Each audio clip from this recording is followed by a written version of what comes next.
All right. Well, welcome back to another episode of Let's Talk with Rev. Today we have with us none other than my brother from another mother of another color.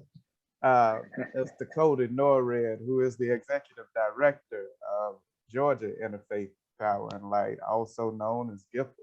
Codi, welcome to the Let's Talk with Rev. And today we'll be talking about ways of advocating, especially speaking with those people in communities of faith, dealing with those who are people of conscience, looking at ways that we can advocate and using as a model some of the advocacy that Georgia Interfaith Power and Light has done. And to talk to us today about all of that is the executive director, Codi Norred. Codi, welcome. Thank you for being with us today. Rev, thanks for having me. It's a privilege to be here. Man, listen, it is a privilege to have you.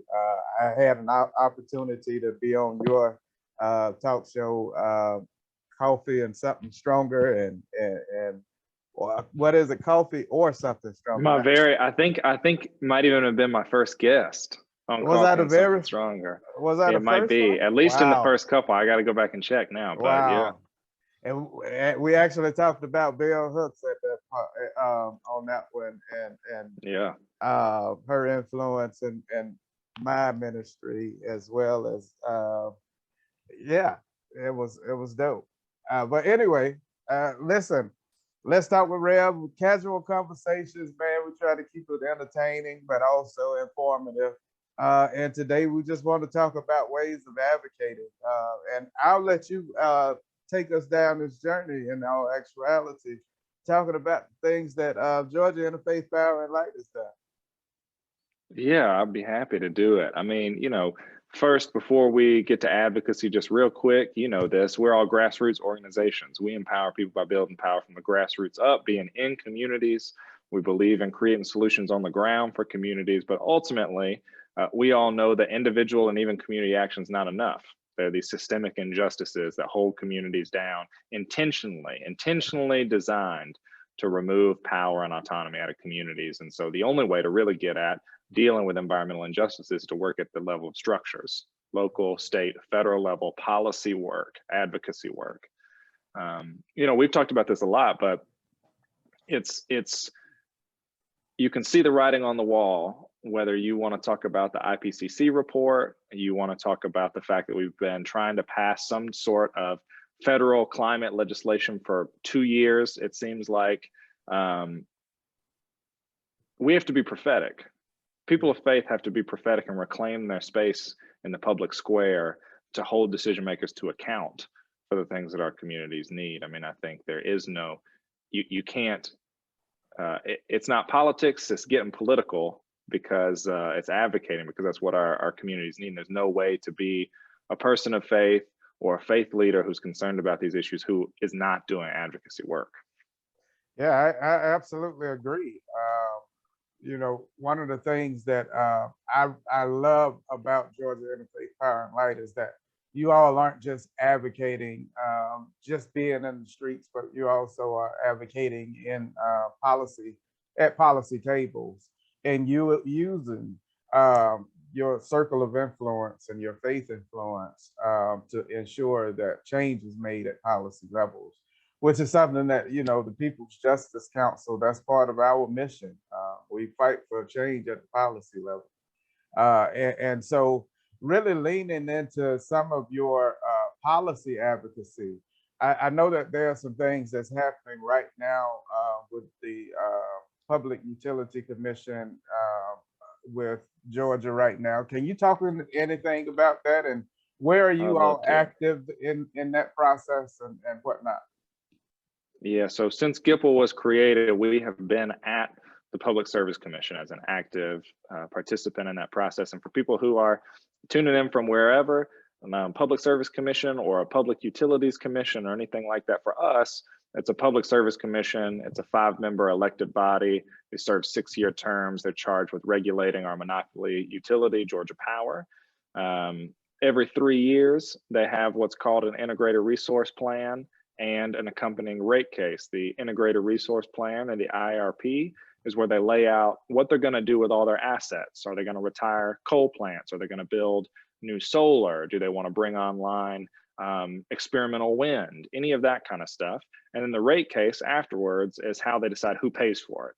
Who pays for it and how much are they going to pay for it? So for us, it is the premier place to tackle issues of energy burden and energy equity. Who's going to pay? How are they going to pay?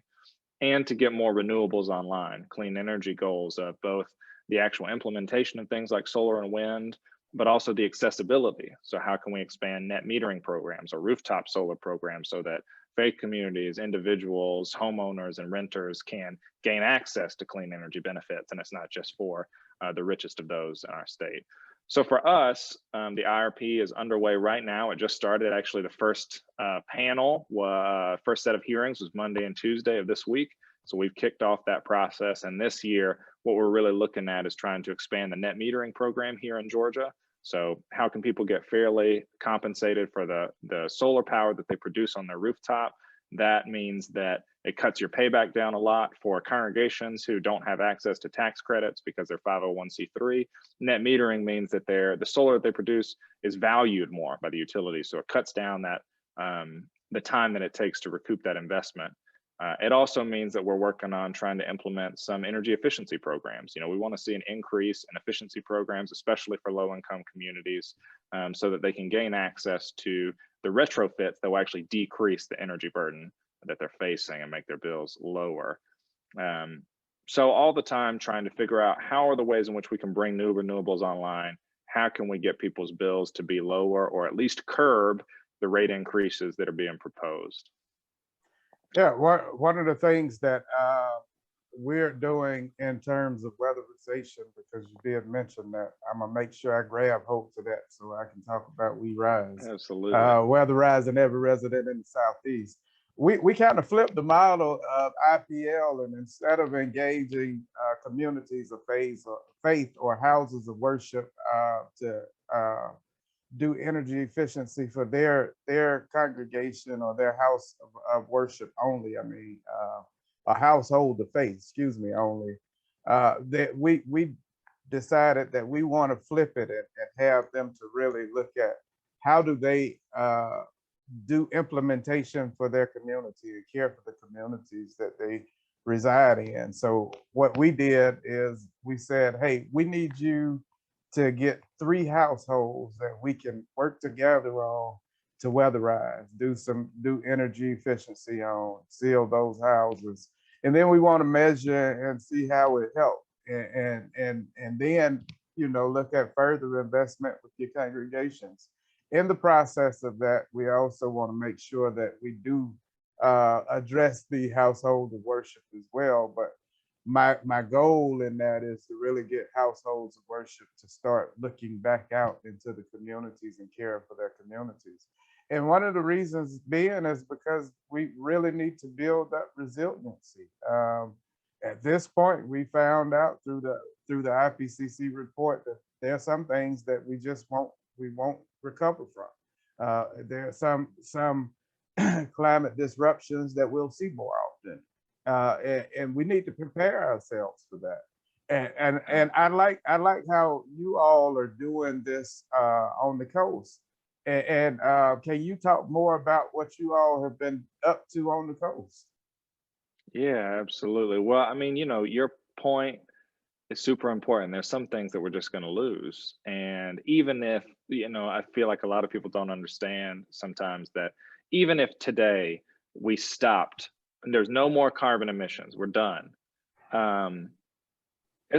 There's another 20 or 30 years before what's already in the atmosphere comes to bear on our coastlines. And so even if we stop producing carbon, even if we're drawing down carbon, there's still community resilience efforts that must be put in place for the damage that we've already done that has yet to come to bear on our communities.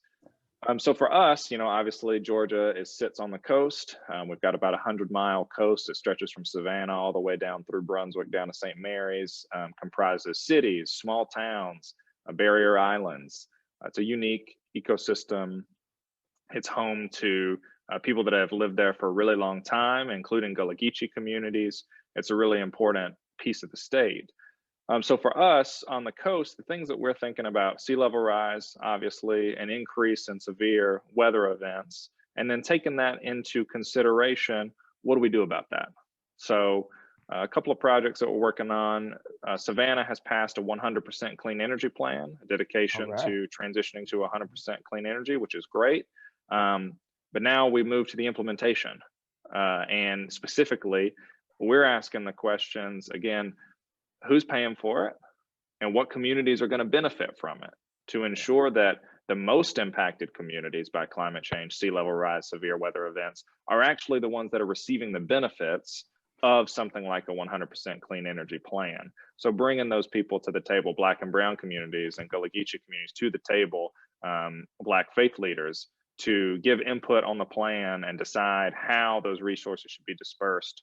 We've got a special project going on in Darien, Georgia right now, a very small town on the coast, with the US EPA and the Interfaith Agency, interagency working group there, trying to build community resilience around Butler Island, which is a historic place and the site where hundreds and hundreds of slaves were sold in a single event. And there's a reckoning, what I like to call, it's a place of religious reckoning, a faith reckoning. But it also serves a cultural significance and a resiliency significance. And then in Brunswick, one of the most contaminated counties in the state, Glenn County, has 4 Superfund sites among a number of other toxic waste sites. And guess what? If you're reading the tradition across the South, you can guess what kind of communities are situated around those Superfund sites. And so educating those community members and bringing congregations who are in that county, but who are not as educated on those events, to bring their power to bear on how to get some community solutions involved there. Ultimately, we're trying to think about how then, in light of all those projects, there still exists the reality that in severe weather events, it's a privilege to leave. It's a privilege to leave. Yeah. And even if you do leave, there's no guarantee that you can come back, depending on what happens. And so what we're trying to do is stand up some experimental resiliency hubs. How can we take faith communities, school buildings, public libraries, put solar on them, batteries, give them clean water drinking tanks, make it so that people can survive in these communities for the 2 to 3 days that it takes for help to get there. Because this, faith leaders, people of faith, are on the front lines of relief every single day. Pick what it is, pick the disaster, pick the geography. You will find people of faith trying to take care of their community. And so we need to equip them to be able to do that better, to do what they're already called to do, just a little bit better. I tend to say that it's making the rest of it sexy. We've made food pantries and clothing closets sexy. It's making the rest of recovery, and I call it care, is what I call it. Caring, making it sexy, and finding ways to care. And who best to do that than households of faith?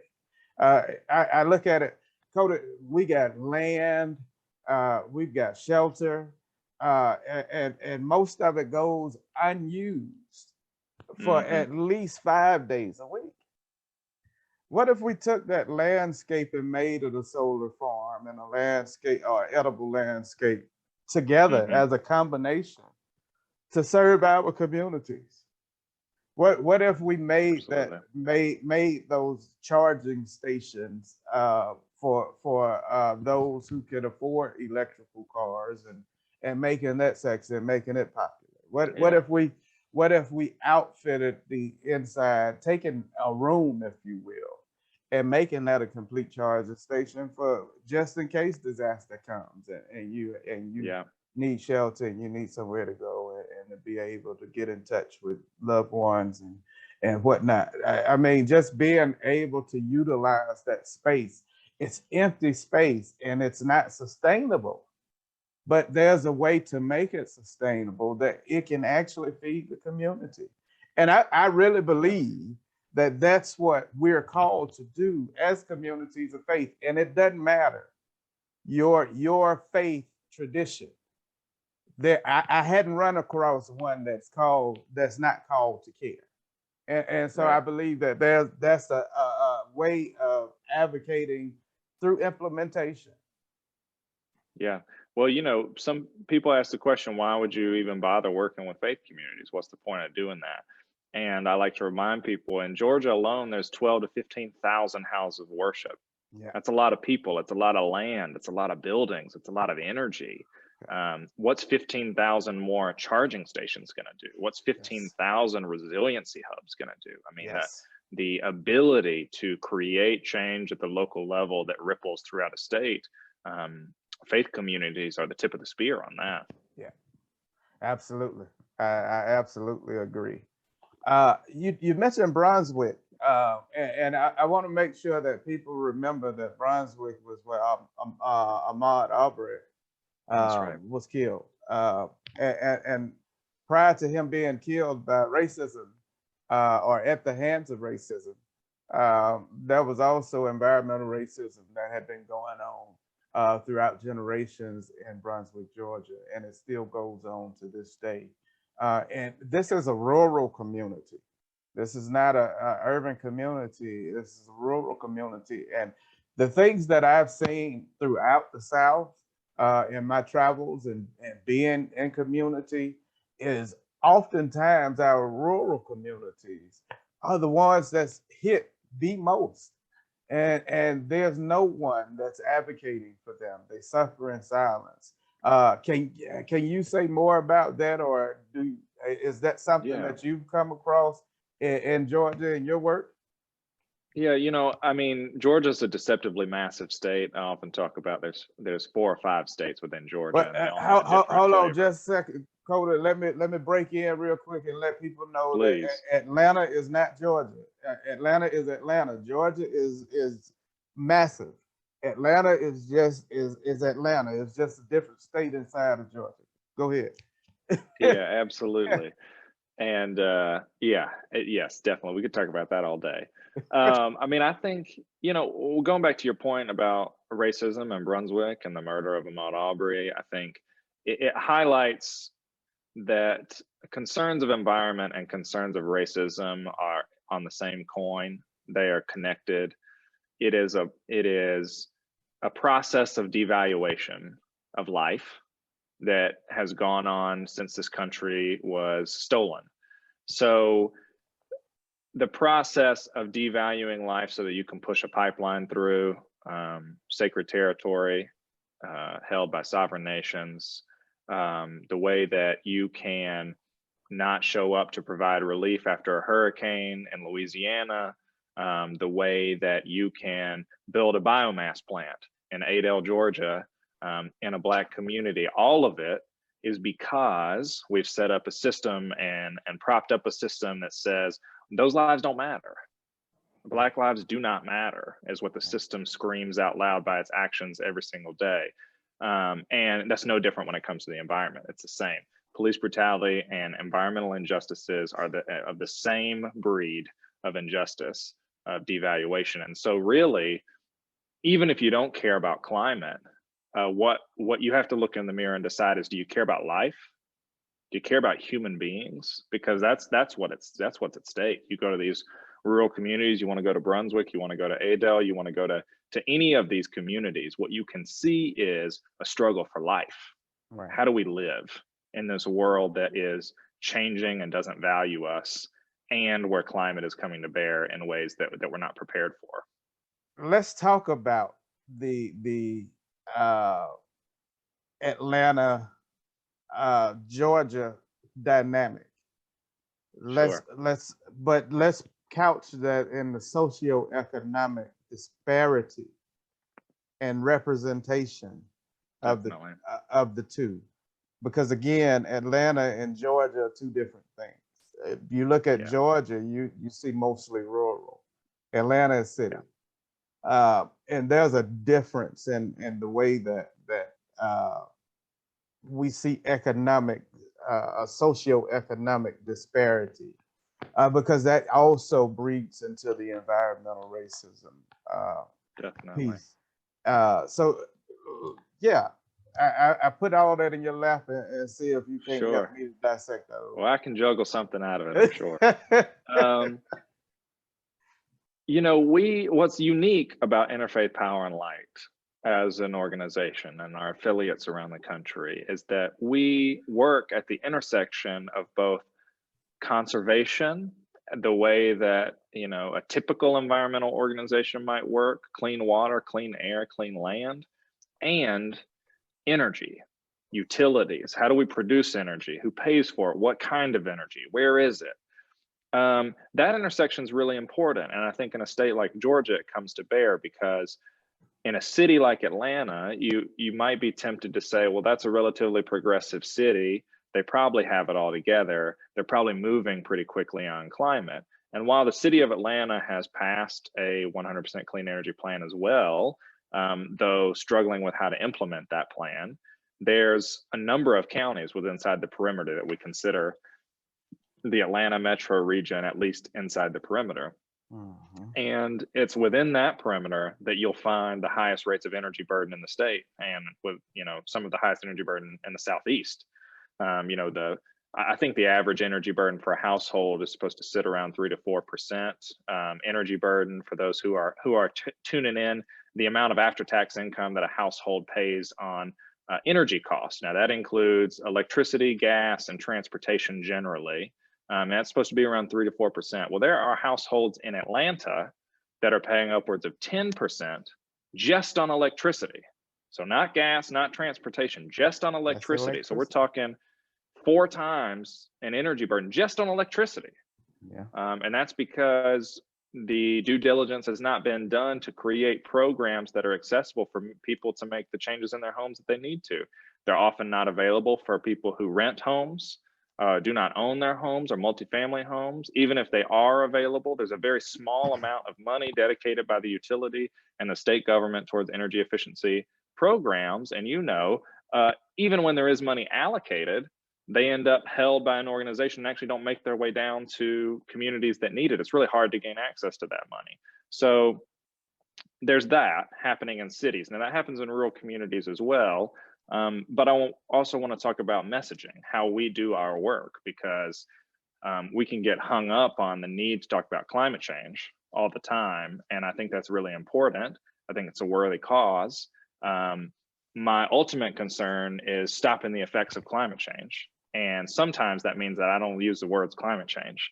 Sometimes it means that rural communities in Georgia think that climate change is something that either isn't happening, or if it is happening, it's happening to an ice cap very far away and it's going to affect them 300 years from now.